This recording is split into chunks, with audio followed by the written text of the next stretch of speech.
Untuk teman-teman yang saat ini di kelas 12, mau kuliah di jurusan A, B, atau C. Untuk teman-teman yang sebentar lagi mau lulus kuliah, so what's the plan?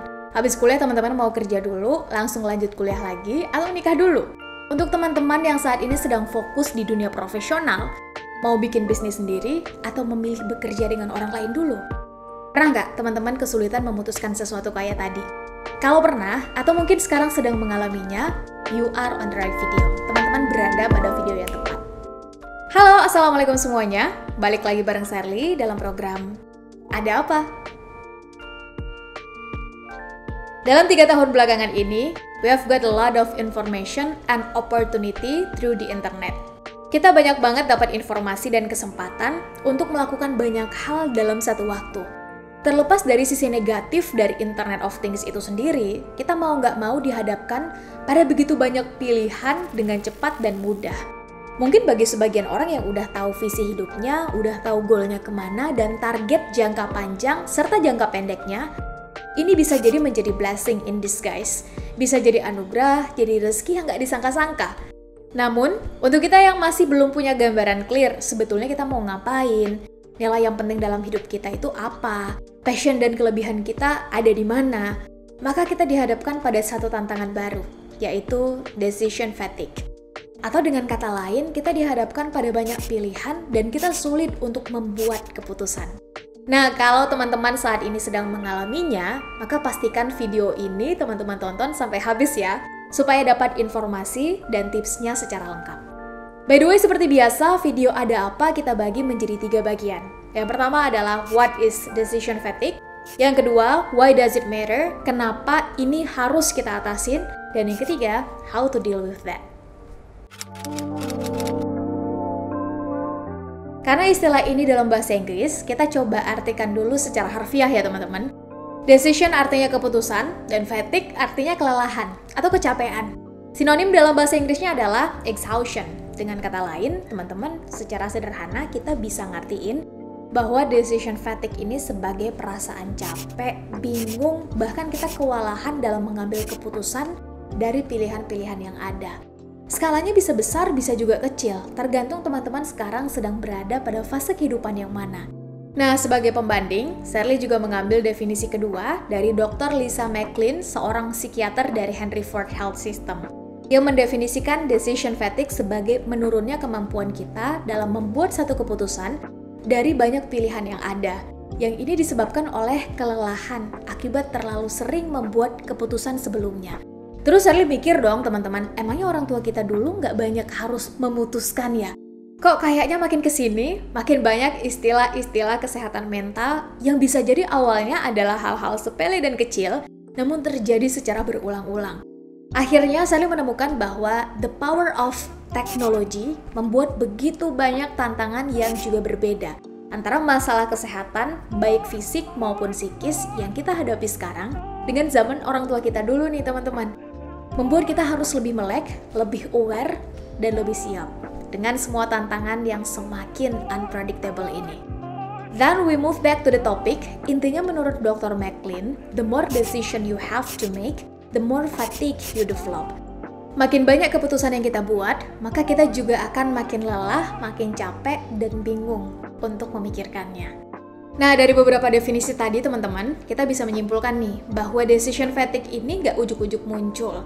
Namun ini adalah akumulasi dari perasaan lelah dan bingung yang hadir dari proses pengambilan keputusan-keputusan yang sebelumnya. Yang mau nggak mau, akhirnya membuat kita bukan hanya lelah fisik, namun juga mempengaruhi emosi dan sikap mental kita dalam kehidupan sehari-hari. Setidaknya ada 2 alasan utama kenapa decision fatigue ini penting untuk kita bahas dan penting untuk kita atasi. Alasan yang pertama adalah kurang tepat dalam mengambil keputusan. Teman-teman, harus kita akui bahwa saat energi kita nggak optimal, kita nggak bisa berpikir jernih. Saat kita nggak bisa berpikir jernih, otomatis keputusan yang kita buat juga apa adanya, yang asal pilih. Bahkan bukan nggak mungkin, keputusan itu sebetulnya nggak sesuai dan nggak sejalan nih dengan goal dan target-target kita. Bener nggak? Semisal, kita lagi mau beli buku A, buku B, atau buku C. Karena mungkin isinya sama-sama menarik, sama-sama keren, sama-sama dengan relate dengan masalah yang sedang kita hadapi. Kita bingung mau pilih yang mana. Alhasil, kita menghabiskan waktu yang lumayan untuk memutuskan mau beli buku yang mana. Karena kita capek, bingung, akhirnya kita memutuskan untuk membeli salah satu buku, misalnya buku C, yang sebenarnya itu nggak terlalu kita butuhkan dengan posisi kita sekarang. Syukur kalau kita masih punya simpanan atau resources untuk memperbaiki keputusan. Gimana kalau enggak? Kita menghabiskan uang, tenaga, pikiran untuk sesuatu yang sebetulnya bukan yang kita butuhkan. Alasan yang kedua adalah kita kehabisan energi dan waktu. Teman-teman, value tertinggi dari uang itu adalah waktu. Kita nggak bisa ngulang waktu, kita nggak bisa nambah waktu. Satu hari hanya 24 jam, satu minggu hanya 7 hari. Dr. Lisa McLean mengatakan bahwa ada 2 hal yang akan dikuras saat kita mengidap decision fatigue. Yang pertama adalah energi, karena kita akan terus merasa capek. Dan yang kedua adalah waktu, yang akan terus berjalan tanpa kita sadar, malam ketemu malam lagi, siang ketemu siang lagi. Sedangkan kita masih belum dan masih bingung mau memutuskan apa dan bagaimana. Karena waktu nggak akan nunggu kita siap, dia akan terus berputar dan bergerak. Maka justru yang bisa kita kontrol adalah respon dan sikap kita saat menghadapi decision fatigue, atau saat kita berhadapan dengan banyaknya keputusan yang harus kita buat, terutama keputusan besar dalam hidup. Karena justru yang paling penting adalah bagaimana cara kita menghadapinya, maka lewat video ini, Sally dan tim mau berbagi 3 tips melewati decision fatigue. Tips yang pertama adalah diamkan. Saat teman-teman mengalami decision fatigue, jangan buru-buru memutuskan. Ingat lagi tujuan, goal, dan target jangka panjang dan jangka pendek teman-teman sebetulnya apa.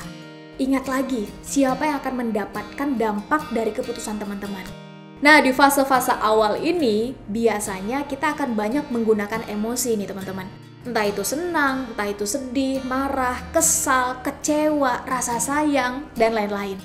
Dan gak ada yang salah sebetulnya dengan perasaan ini. Namun, memfilter mana yang ranahnya perasaan dan mana yang ranahnya logika, ini menjadi penting. Meskipun di ujungnya nanti, keputusan yang kita ambil akan didasarkan pada perasaan, that's totally okay. Gak ada masalah. Namun kita mengambil keputusan tersebut dengan penuh kesadaran.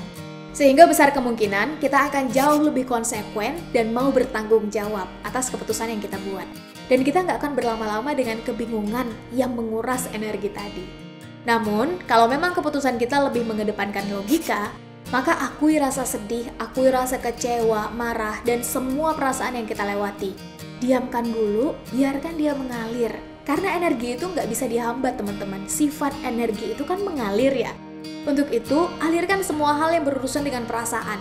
Setelah teman-teman lega, baru mulai berpikir logis untuk siap mengambil keputusan. Dengan kata lain, keputusan teman-teman dibuat dengan logika dan dengan kesadaran penuh, bukan dikuasai oleh perasaan. Karena kalau keputusan kita seringnya dibuat berdasarkan perasaan, maka akan sangat gampang kita dimanipulasi. Tips yang kedua adalah tulis. Tulis bukan sekedar tulis, melainkan teman-teman juga akan ikut menganalisa, menggunakan logika dalam membuat keputusan tadi. Teman-teman bisa mencoba untuk menulis sebetulnya dampak positif dan dampak negatif dari masing-masing keputusan itu apa.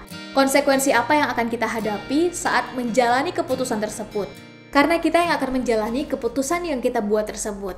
Dan mungkin kita membuat keputusannya itu sekarang. Namun impact dari keputusan kita secara nggak langsung akan mempengaruhi siapa kita di masa depan dan proses seperti apa yang kurang lebih akan kita jalani.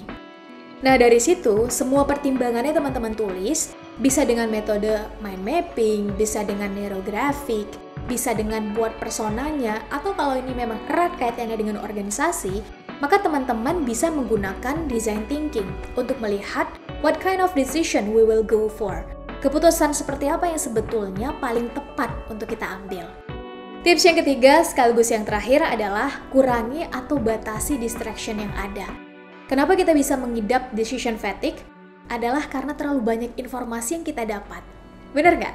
Saat akar masalahnya adalah too much information, maka otomatis solusinya salah satunya adalah kurangi atau batasi informasi yang masuk. Teman-teman bisa track selama ini akses mendapatkan informasi yang paling sering dan yang paling banyak itu dari mana. notifikasi sosmed, platform tertentu di internet, grup keluarga, atau bahkan teman-teman sekitar. Take your time, think it clearly, without any restriction. Kalaupun teman-teman nggak bisa ngeplotin waktu khusus dengan durasi tertentu untuk bisa fokus, bisa jadi mungkin karena rutinitas yang tetap harus dilakukan misalnya, maka ada baiknya dalam satu hari 24 jam, luangkan waktu untuk diri teman-teman bisa berpikir jernih. Atau kenali productive time teman-teman. Kalau Sherly pribadi, the most productive time adalah di 90 sampai 120 menit pertama di pagi hari. Nyaris Sherly akan upayakan untuk no gadget, no distraction from my family or people I live with. Di situ biasanya Sherly bisa berpikir jernih, menganalisa, memutuskan tanpa melibatkan emosi yang seringnya hadir karena faktor eksternal, termasuk belajar. Mungkin dalam hal ini kita berbeda teman-teman. Ada yang most productive time-nya di malam hari, di sore hari. Go get it, teman-teman yang putuskan sendiri. Sebetulnya di mana the golden time of you yourself. Think about it, you will find the best part of your thought. Nah, itu dia tadi 3 tips dari Sherly dan tim tentang bagaimana menghadapi decision fatigue. Semoga bisa bermanfaat untuk teman-teman yang saat ini sedang mengalami decision fatigue ya. Bagikan video ini ke teman-teman yang sekarang juga sedang mengalami hal yang sama. Agar kalau itu kebaikan, maka kita semua bisa sama-sama bertumbuh. Karena ini bukan lagi tentang besar atau kecilnya keputusan yang harus kita buat, melainkan seberapa tepat keputusan kita, seberapa sadar kita membuatnya, dan seberapa mau kita bertanggung jawab atas keputusan itu. Terima kasih sudah menonton video ini sampai akhir, dan sampai jumpa di program Ada Apa di episode selanjutnya. Please tinggalin komentar di kolom komen di bawah, kira-kira tema apa lagi yang mau kita bahas di episode Ada Apa selanjutnya. Assalamualaikum warahmatullahi wabarakatuh.